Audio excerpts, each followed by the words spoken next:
Kelveth Zorn stood before the tall windows of High Command, his forearms folded behind his back. The city of Thalos Prime stretched below him, its silver towers reaching toward the pale green sky. He had served the hegemony for 40 cycles, and in all that time, he had never received an order that insulted him so deeply. "You want me to watch humans," he said, his voice flat. Admiral Varthan did not look up from his data screens. "We want you to observe them in combat. The Cathari swarm is approaching their colony at Arcturus Prime. Our analysts predict the humans will be destroyed within days. You will document their defeat and report back with tactical assessments." Kelveth let out a low hiss. "I am a senior military observer. I have documented the fall of the Renari Empire. I watched the Vex consolidation crumble. And now you send me to watch primitives die." "The humans are new to the galactic stage," Admiral Varthan replied. "They have been spacefaring for only 300 of their years. We know very little about how they wage war. This is an opportunity to study them before they become irrelevant."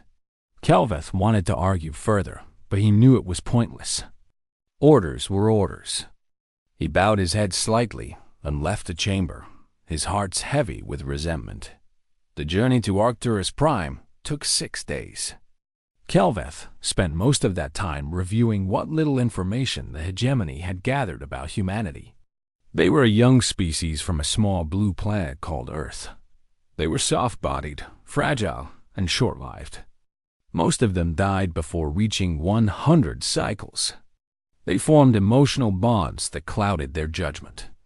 They waged wars among themselves for reasons that seemed trivial and petty. In short, they were everything the Thalassian hegemony was not. When his shuttle docked with the human vessel called the Steadfast, Kelveth prepared himself for disappointment. He expected cramped corridors, primitive technology, and disorganized crew members, stumbling over each other in confusion. What he found was something different. The Steadfast was not a beautiful ship. Its hull was scarred from old battles, and its design was purely functional. But there was an order to it that surprised him. The corridors were clean. The crew moved with purpose. And when he stepped onto the bridge, he was greeted not with fear or suspicion, but with a smile. "Observer Kelveth Zorn," said the woman who approached him. She was small by human standards, with gray hair cut short and lines on her face that spoke of many years. "I'm Captain Laura Bennett. Welcome aboard the Steadfast." Kelveth studied her. Humans were difficult to read. Their faces moved in strange ways, expressing emotions that his species had learned to suppress long ago. "Captain Bennett, I am here to observe your fleet's engagement with the Cathari. I will require access to your tactical briefings and combat operations." "Of course," she said. "Commander Reyes will show you to your quarters and get you settled in. If you need anything, just ask." The man who stepped forward was younger than the captain, with dark hair and suspicious eyes. He did not smile. "This way," he said, and began walking without waiting for Kelveth to follow. Kelveth appreciated the commander's coldness. It was more honest than the captain's warmth. His quarters were small but adequate. There was a bed designed for human bodies, which he would not use. There was a desk with a computer terminal, which he would use extensively. And there was a window that looked out into the blackness of space, where somewhere in the distance, a swarm of billions of Cathari bioships was approaching. That evening, Kelveth attended his first tactical briefing. The senior officers gathered around a holographic display that showed the Arcturus system. The human colony was on the third planet, a world of green forests and blue oceans. 12 million humans lived there. Above the planet, a ring of orbital stations provided defense and served as the primary evacuation points. Latest intelligence puts the Cathari main force at approximately 40,000 bioships, said a young officer with pale skin and nervous hands. They'll reach the system in 72 hours. Kelveth felt his stomach's turn. 40,000. The human fleet numbered barely 1,000 vessels. This was not a battle. This was an execution. Our priority is evacuation, Captain Bennett said. We've got transport ships loading civilians around the clock. But we're not going to get everyone out in time. That means we hold the line for as long as possible. Hold the line? Kelveth spoke without thinking. Against those numbers? That is not possible. The room fell silent. Every human turned to look at him. Captain Bennett met his gaze.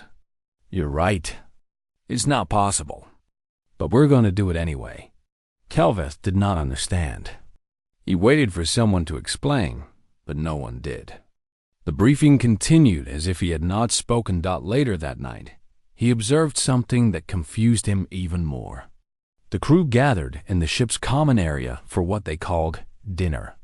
They sat together at long tables, eating food and talking. Not about tactics. Not about the coming battle. They talked about their families, their homes, their memories. A young woman with red hair laughed at a joke told by an older man with a prosthetic leg. Two men argued good-naturedly about something called baseball. A group in the corner played cards and made small bets with colorful chips. Kelveth stood in the doorway, watching. In the hegemony fleet, soldiers did not socialize. They trained.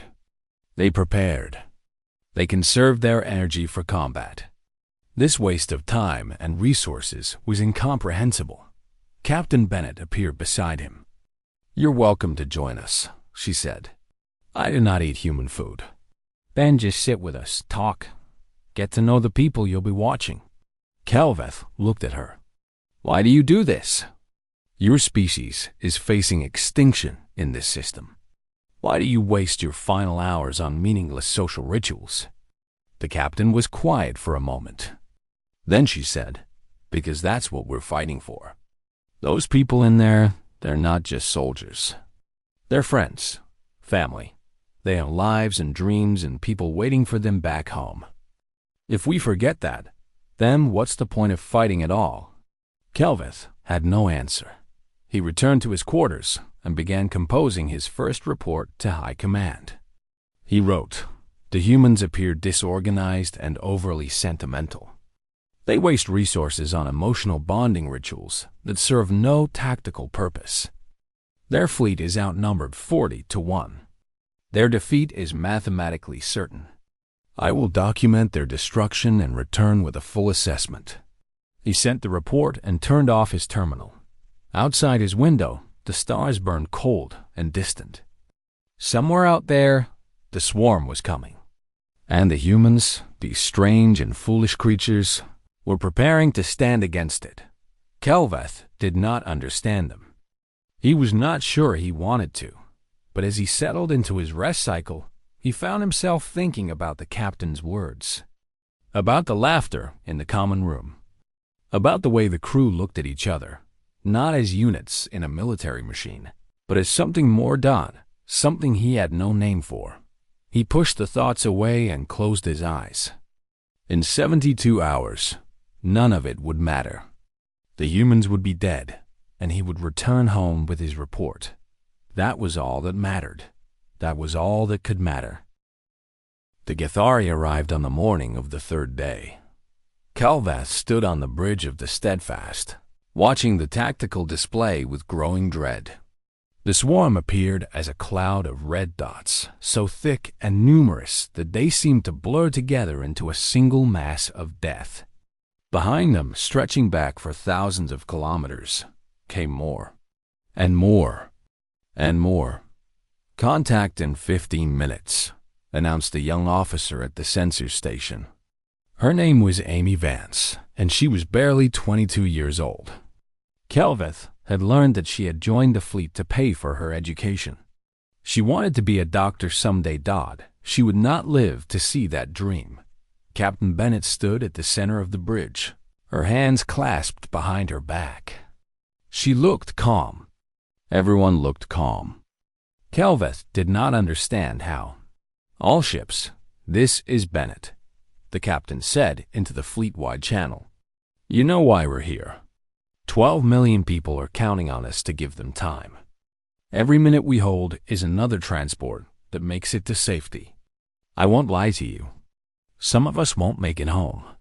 But what we do today matters. What we do today will be remembered. So let's show these bugs what humanity is made of." The channel erupted with voices, acknowledgments, promises, words of courage that made no logical sense but seemed to strengthen the humans somehow. And then something strange happened. Someone began to sing. It started quietly on one of the smaller ships. A single voice, rough and untrained, singing words in a language Calveth did not recognize. Then another voice joined, and another. Soon, the entire fleet was singing. Calveth's translator struggled with the words. Something about not being afraid. Something about standing together. Something about a home they would never see again. "What is this?" he asked Commander Reyes, who stood nearby with his arms crossed. "It's called Amazing Grace," Reyes said. "Old song. Very old. Humans have been singing it for hundreds of years. Why?" Reyes looked at him. For the first time, his expression was not hostile. It was something else. Something Calveth could not identify. "Because we need it," he said simply.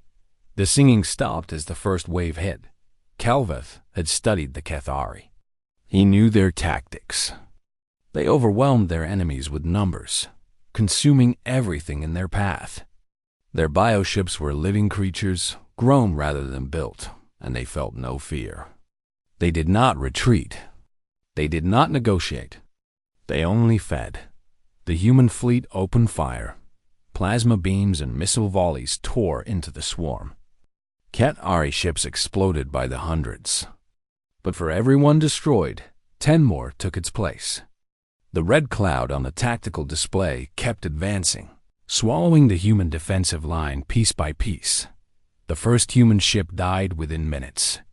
The destroyer called the Valiant took a direct hit to its reactor and vanished in a ball of fire. 300 crew. Gone in an instant. Calveth watched the captain's face. She did not flinch. She did not look away. She simply noted the loss and continued giving orders. "Steadfast, come about the heading 773. Fill that gap. Don't let them through." The ship shuddered as it changed course. Through the bridge windows, Calveth could see the battle now. Flashes of light in the darkness. Ships burning. Bodies floating in the void, and still the humans fought. A damaged cruiser, its engines failing, turned directly into an approaching swarm cluster and detonated its reactor. The explosion took out over 100 enemy ships. "Who was that?" Captain Bennett asked quietly. "The Montgomery, ma'am," someone answered. "Captain Peters. She had 2 kids back on Earth." Bennett closed her eyes for just a moment. Then she opened them and continued. Calveth found himself unable to look away. In the hegemony, such a sacrifice would be considered wasteful. A ship and crew destroyed for a temporary tactical advantage. The mathematics did not support it, but the humans did not seem to care about mathematics. Another hour passed. The fleet had lost nearly a quarter of its ships. The Cathari had lost thousands, but thousands more kept coming. The evacuation transports were still loading civilians, still jumping to safety one by one, but it was not fast enough. "Enemy ships breaking through on the port flank," Amy Vance reported. Her voice was steady, but Calveth could see her hands shaking slightly. 15 bioships heading for Transport Convoy 3.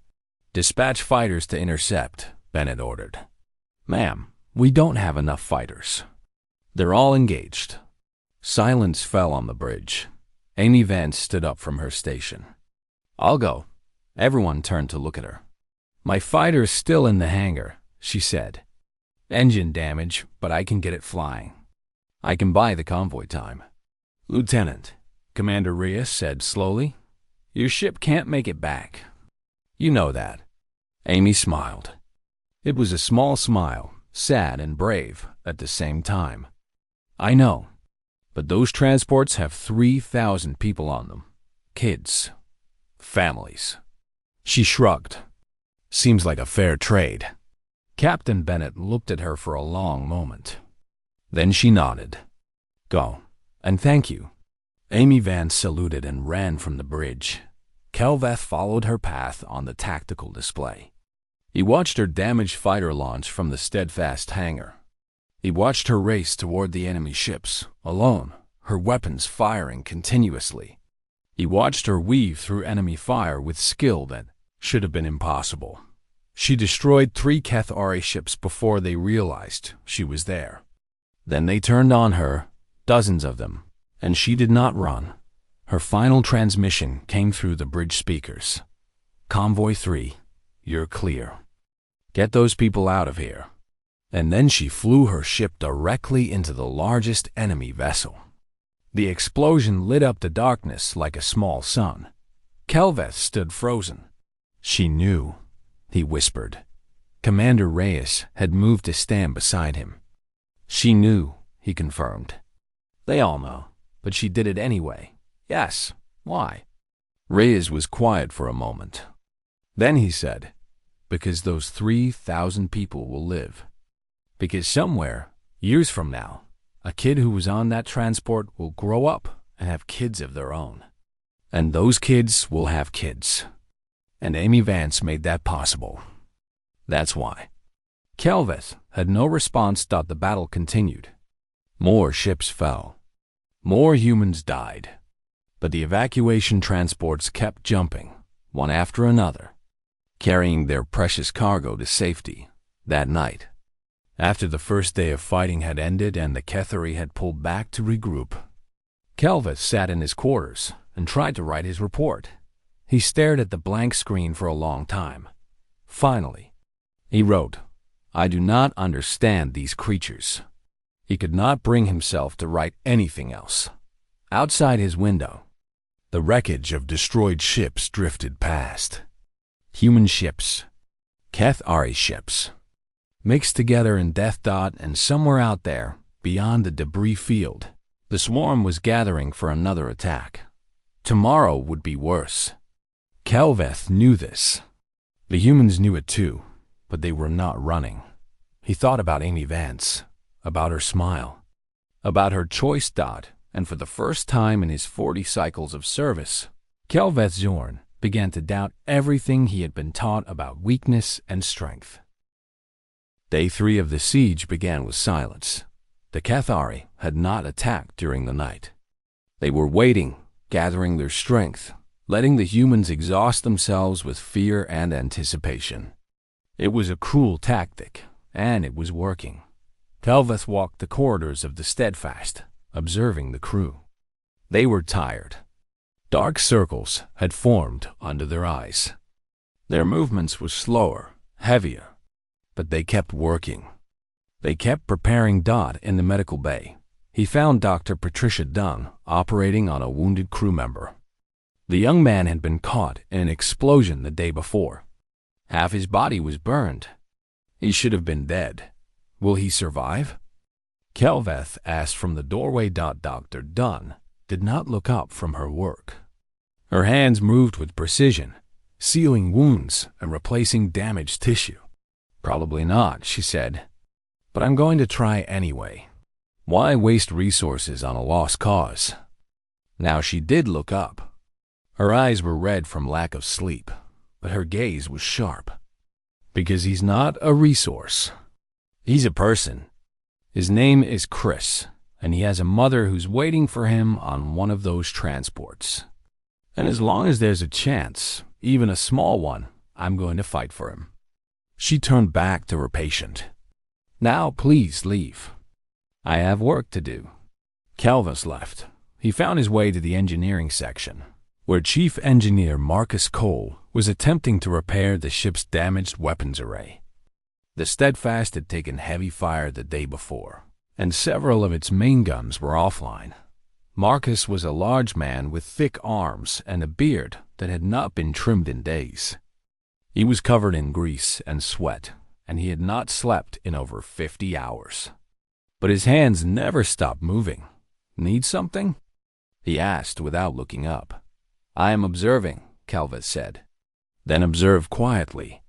"I'm busy." Kelveth watched him work. The damage was severe.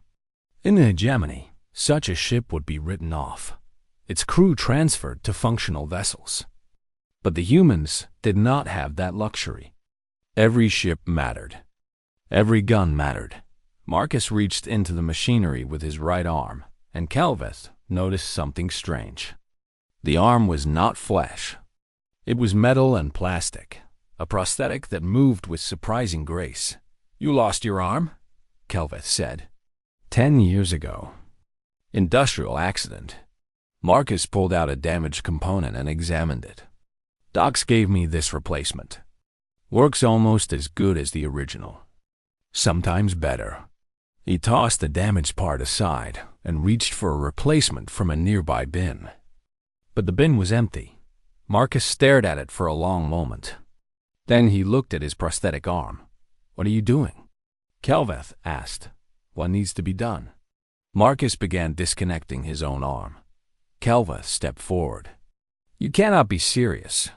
"The power coupling in my arm uses the same frequency modulator as the weapons array," Marcus said calmly. "If I pull it out and install it here, I can get guns 3 and 4 back online. That's 2 more guns. That matters. But your arm is just an arm. Those guns could save lives." He finished disconnecting the prosthetic and began removing the component he needed. "Besides, I've got another arm. I'll manage." Kelveth stood in stunned silence as Marcus Cole, now working with only one hand, installed the part and brought the weapons array back online. The ship's intercom crackled. "All senior officers to the bridge." Captain's orders. Kelveth made his way to the bridge. When he arrived, he found the command crew gathered around Captain Bennett. Her face was pale. Something had happened. "What is it?" Commander Reyes asked. Bennett's voice was steady, but there was a weight to it that Kelveth had not heard before. "Transport Convoy 7 was intercepted 2 hours ago. The Cavalry broke through our lines while we were repositioning. Silence fell. How many?" Someone asked. 15,000 civilians. "All lost," Bennett paused. "Including the crew of the escort destroyer. The ship that was protecting them." "Which ship?" Reyes asked quietly. "The Defiance." "Commanded by—" Her voice caught for just a moment. "Commanded by my son, Kevin." The bridge went absolutely still. Kelveth watched the captain's face. He expected her to break. He expected tears, rage, collapse. That was what would happen in the hegemony if an officer lost a child. Emotional compromise. Removal from command. Mandatory psychological treatment. But Captain Laura Bennett did not break. She stood straighter. She took a deep breath. And she looked at her crew. "Kevin knew what he was doing," she said. "He held off those ships for almost 20 minutes. Gave the civilians time to scatter. Some of them made it to other convoys. Because of him." Her voice was firm now. "And we're going to make sure his sacrifice means something. We're going to hold this line until every lost transport is away. Is that understood?" "Yes, ma'am," the crew responded. Bennett nodded and turned to the tactical display. "Now, let's see what we're dealing with." The Cathari were massing for a major assault. The swarm had reorganized overnight, and now it was forming into attack patterns that Kelveth recognized. This would be the killing blow. The humans could not survive what was coming. He approached the captain. "Captain Bennett." She glanced at him. "Observer, how do you do it?" The question escaped him before he could stop it. "How do you continue? Your son is dead. Your fleet is dying. Your cause is lost. How do you stand there and give orders as if none of it matters?" Bennett was quiet for a moment. Then she said, "It matters. It all matters. That's why I'm still standing. I do not understand. No, she agreed. You don't. She turned to face him fully. In the hegemony, you're taught that emotions are weakness, that attachment is inefficient, that the logical choice is always the right one. Yes, and that's why you'll never understand us. She gestured at her crew. These people aren't fighting because they calculated the odds. They're fighting because they love. They love their families, their homes, each other. And when you love something, you don't stop fighting for it just because the math says you'll lose. But the pain is the price of love. And it's worth it. Every single time, it's worth it. Her eyes met his. My son is dead. And yes, it hurts more than you can possibly imagine. But he died protecting people. He died doing something that mattered. And I will honor him by doing the same. Kelveth had no response that an alarm sounded. The Cathari were attacking. Captain Bennett turned back to her command station. All hands, battle stations. Here they come. The third day of battle had begun, and as Kelveth watched these strange, stubborn, impossible creatures prepare to fight against overwhelming odds, he realized something. He'd been wrong about all of it. The humans were not weak. Their emotions were not a flaw. Their attachments were not inefficient. They were the source of a strength that the hegemony had never known. A strength that came from something deeper than logic or training or discipline. They called it love, and it was terrifying. His report to High Command remained unsent. He could not find the words to describe what he was witnessing. He was not sure such words existed.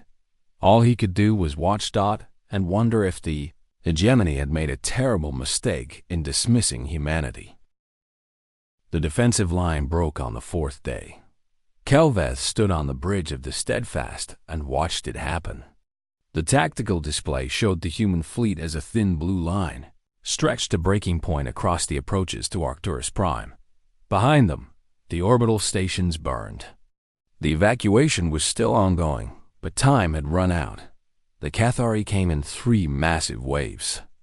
The first wave hit the center of the line, drawing the human ships forward. The second wave struck the flanks, forcing them to spread even thinner. And the third wave punched straight through the gap that opened in between. 3 swarm carriers broke through. Each one was the size of a small moon, filled with millions of Cathari soldiers ready to consume everything on the planet below.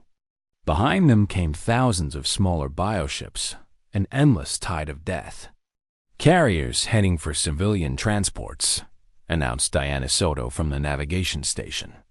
Her voice was calm, professional, even though they all knew what this meant. Impact in 12 minutes. Captain Bennett stared at the display. The remaining human ships were too far away. They were engaged with the first 2 waves, fighting desperately to survive. There was no one left to intercept the carriers. No one except the Steadfast. Navigation? Bennett said quietly. Plot an intercept course. Diana Soto looked up. Her fingers hesitated over her console. Captain, if we break from formation, we'll expose the entire left flank. I know. And if we engage those carriers alone... She did not finish the sentence. I know, Bennett said again. Plot the course. Commander Reyes stepped forward. Laura. He rarely used her first name. You can't be serious. We're barely holding together. Half our weapons are offline. We've got hull breaches on 6 decks. If we go after those carriers, then we die, Bennett finished. But those transports are carrying 2 million people, Daniel. 2 million. If those carriers reach them, everyone dies. Them. Us. The people on the stations. The people still on the ground. She shook her head. I won't let that happen. Not while I'm still breathing. The bridge fell silent. Tony Grant, the young weapons officer, spoke up. His voice shook slightly. but his hands were steady on his console. "I'm in, Captain. Just tell me what to shoot." "Same here," said Marcus Cole over the intercom from engineering. He was working with one arm now, his prosthetic sacrificed to keep the ship running. "Engines are ready. Let's give these bugs something to remember." One by one, the bridge crew voiced their agreement. Diana Soto at navigation, Dr. Dunn in the medical bay. Every station, every department, every soul on the Steadfast. Kelveth watched them. These humans, these fragile, short-lived creatures, were choosing to die. Not because they had to, not because someone ordered them to, but because they believed it was right.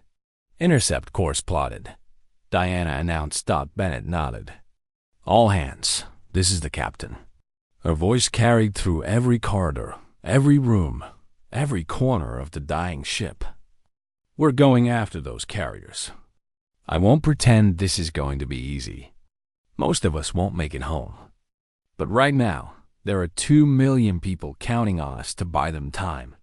They're someone's parents, someone's children, someone's friends. And they deserve a chance to live." She paused. "It has been the honor of my life to serve with you. Every single one of you. Now let's show the galaxy what humans are made of."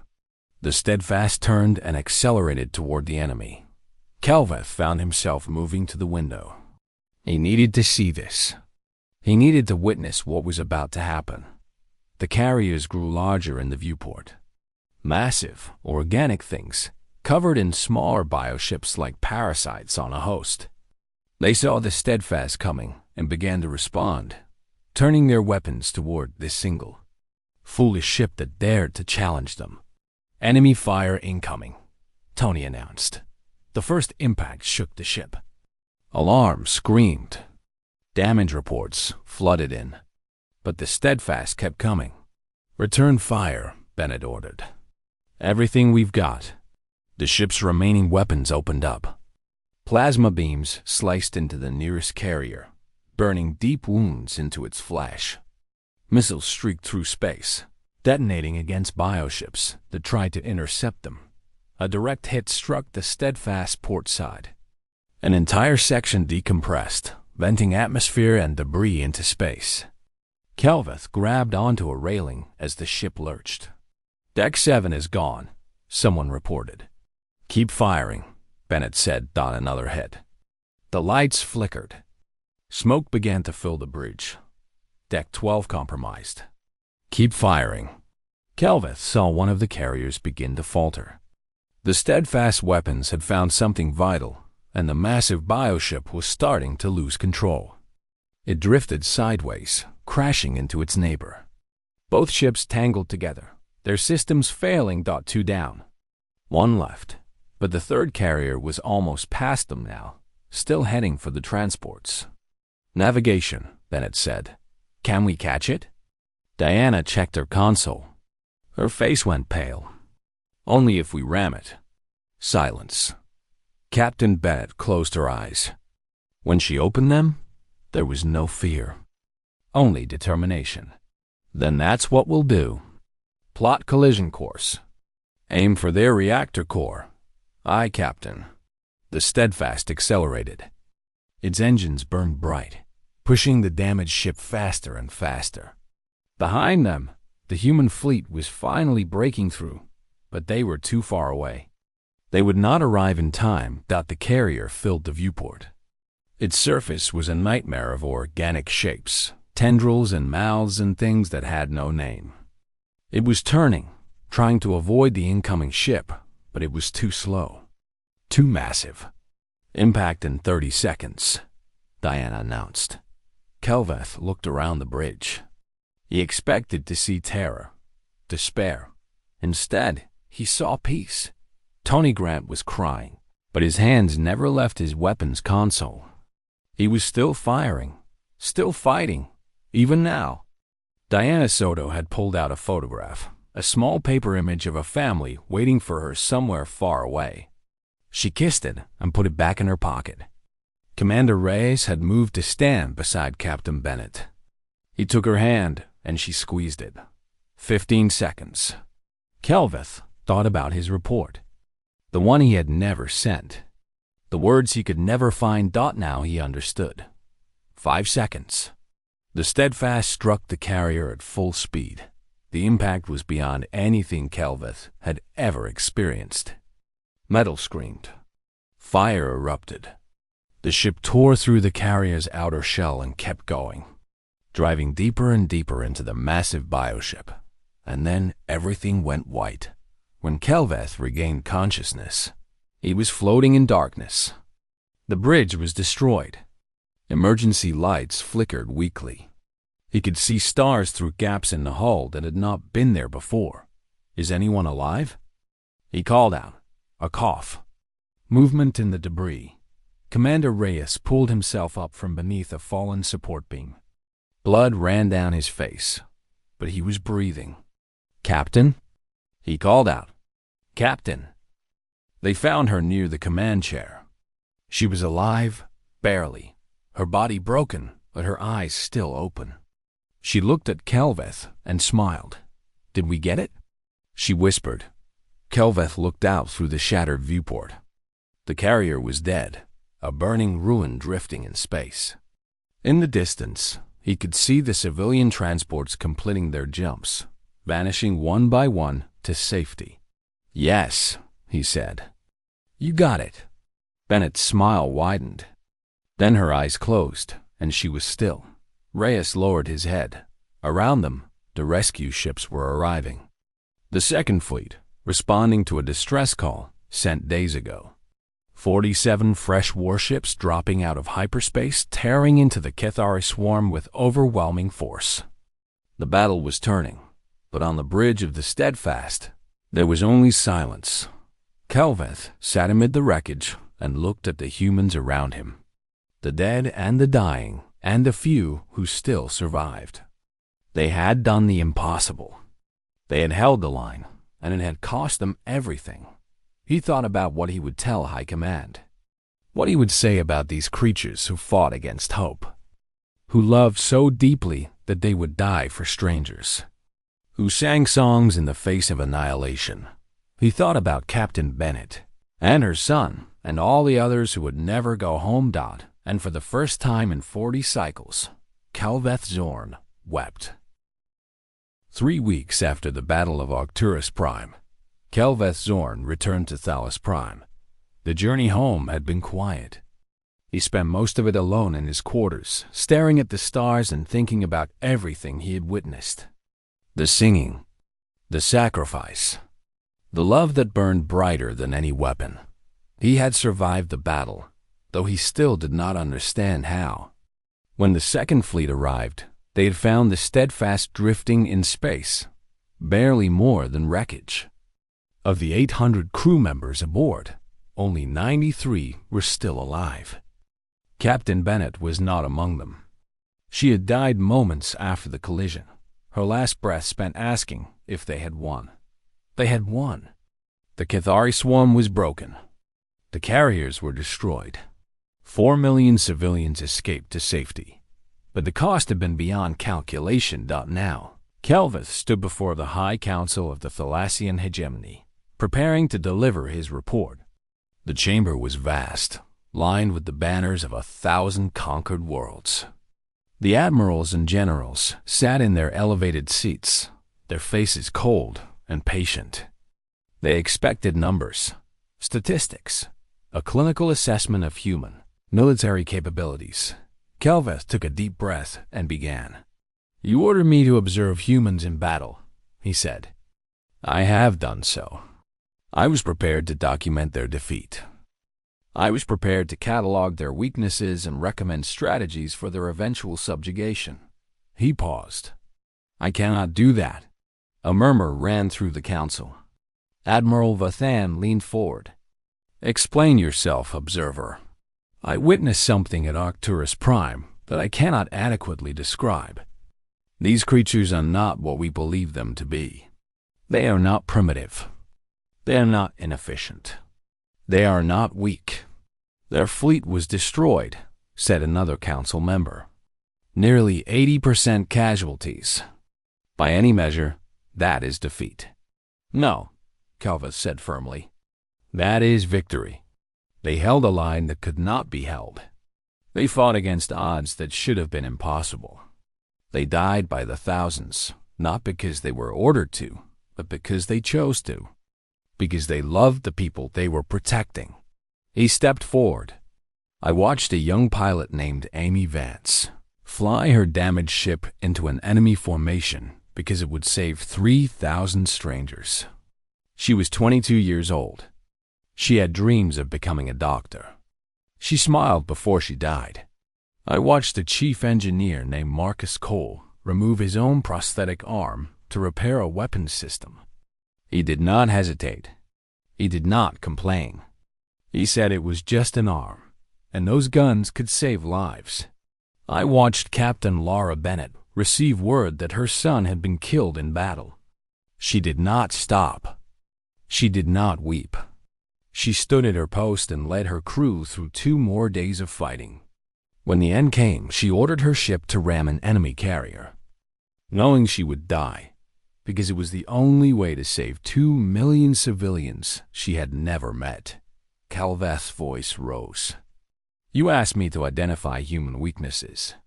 I have identified only one. They are mortal. They die. But that weakness is also their greatest strength. They know they will die, and they choose to make that death mean something. In the hegemony, we are taught that emotions are inefficient. That attachment is a flaw. That the logical choice is always the correct one. I believe this. For 40 cycles, I believed this. He shook his head. I was wrong. The council was silent now. Every eye was fixed on him. The humans do not fight despite their emotions. They fight because of them. Their bonds make them stronger, not weaker. Their grief becomes fuel. Their love becomes armor. They draw strength from things we have taught ourselves to suppress. Calveth looked at each council member in turn. My recommendation to this body is simple. Do not make enemies of humanity. Not because we would lose, though I believe we would, but because the cost of winning would be more than any species should pay. To defeat the humans, you would have to kill them all. Every single one. Because as long as even one of them remains, they will fight. They will sacrifice. They will love. And they will never, ever stop. He paused. I watched humans in battle. I regret it, not because of what I saw, but because of what I can no longer unsee. I believed we were superior. I believed our logic and discipline and order made us the greatest species in the galaxy. His voice dropped. I was wrong. The humans are something else. Something we have no word for. They are kind. They are gentle. They will give you the food from their table and the warmth from their fire. They will welcome strangers and help those in need. He straightened. And when you threaten the ones they love, they will burn the galaxy to ash to protect them. They will fight with broken bodies and broken hearts. They will sing songs while their ships burn around them. And they will make you pay for every inch of ground in blood and fire and steel. Calveth removed the insignia from his uniform, the mark of his rank and service. He placed it on the floor at his feet. I am resigning my commission, he said. I can no longer serve a hegemony that might one day stand against these people. I have seen what they are capable of. I have seen their courage and their sacrifice and their impossible, beautiful defiance. He bowed his head. I am requesting asylum among the humans. If they will have me. The council erupted. Voices shouted. Accusations flew. But Calveth did not hear them. He was already walking toward the door. 6 months later, Calveth Zorn stood on the surface of Earth. It was a small planet, blue and green and impossibly alive. The humans had welcomed him, though not without suspicion at first. He had spent weeks answering questions, proving that his defection was genuine, explaining what he had witnessed and why it had changed him. Eventually, they believed him. Now he lived in a small house near a place called Colorado. The mountains reminded him of Thalas Prime, but the air was different, warmer, softer, alive with the sounds of birds and insects and things he was still learning to identify. Commander Daniel Reyes visited him sometimes. He had survived the battle, though he walked with a limp now and would never fully recover from his injuries. They would sit on Kelvis' porch and watch the sunset and talk about the people they had lost. "Do you regret it?" Reyes asked him one evening. "Leaving everything behind?" Kelvis thought about the question.